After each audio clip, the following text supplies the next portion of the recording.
The Kentucky basketball team has started warming up behind me already as it begins to face its second SEC opponent in the last 4 days. A short turnaround from Saturday's matchup in Gainesville against the Florida Gators. But hey, that could be a good thing. College basketball fans wait 11 months for this moment, and now we are just 1 hour from Kentucky basketball's first taste of postseason play. With a preview of the Wildcat, who had a breakout performance last Friday. Hey, Maggie. Hey, Keith, you're right, and I love to call it a breakout performance, but I don't even know if that's a strong enough word. How about Reed Shepherd pacing these Wildcats with a season-high 25 points against Stonehill on Friday night? He hit 9 of 10 of his shots from the field.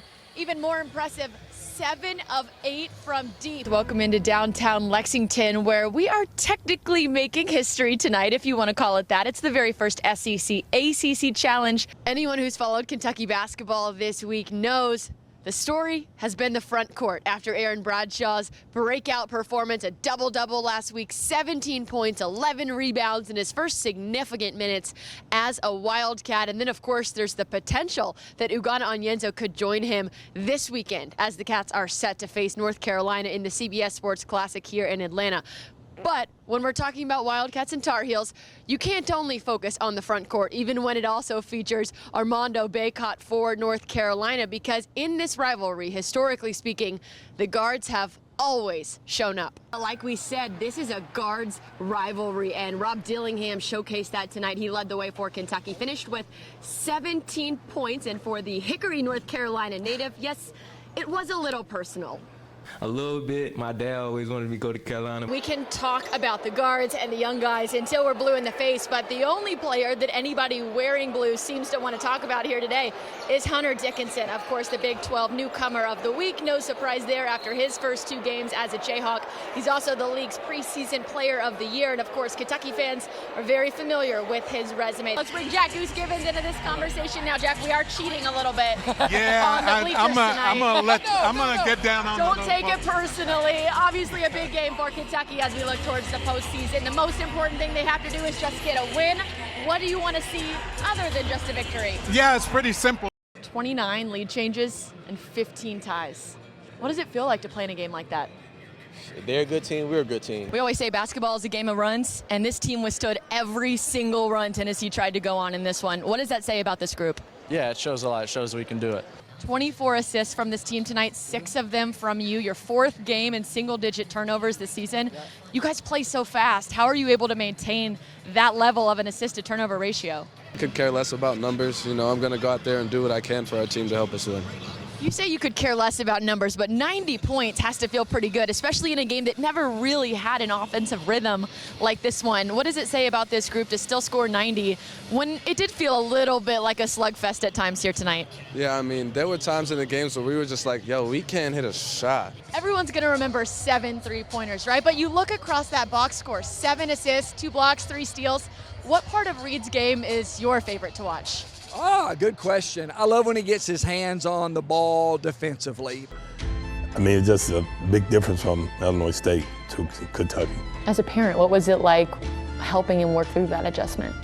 Just me and him communicate. We talked every day. So when you call him after you have 37 at Arkansas, 30 at Louisville, whatever the crazy stat is, what does he tell you?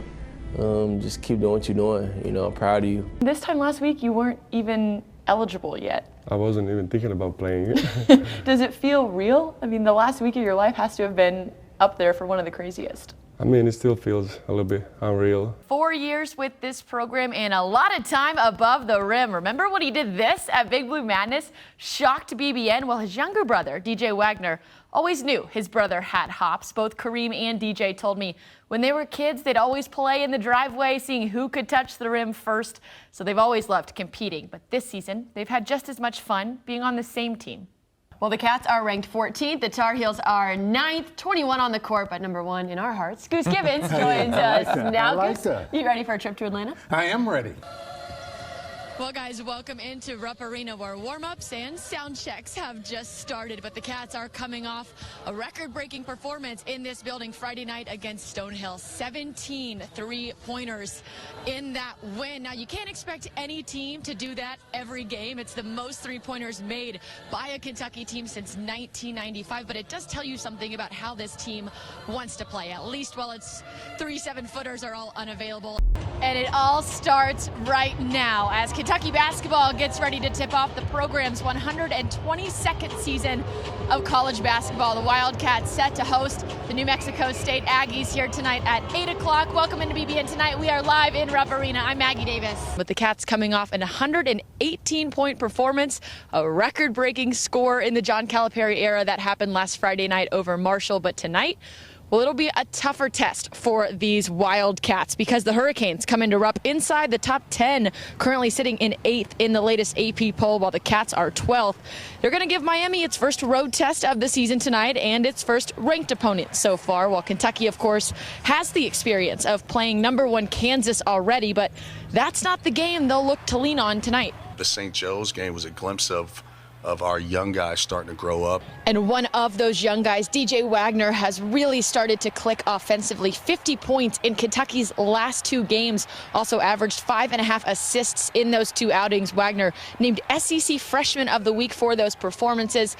He only had 4 points earlier this season against Kansas in the Champions Classic, so tonight a good opportunity for him to get it going against a top 10 team. Breaking news, full roster tonight is excellent for everybody to hear, I think. Sure. We talked so much about the 21 feet of big men, right? Yeah. You added them in 7 feet at a time. It took us till February to get them, and now DJ Wagner and Trey Mitchell back in the fold. Where's the challenge of working in 3 7-footers, one at a time like that, and getting them into a rhythm, especially in SEC play? That's a great question. Now, we don't pretend to be Jay Billis. Yeah. But every now and then, I got to keep you on your toes with a little surprise, and we have a special delivery from our friends with UK Athletics. Thank you so much. Emily. Appreciate to get a little Rupp Arena ice cream when we come to Rupp Arena, right? As long as they don't put me on the big screen, you know, the snack putting it back on. Right, yeah. right. Yeah. Well, now we have our post-show treat.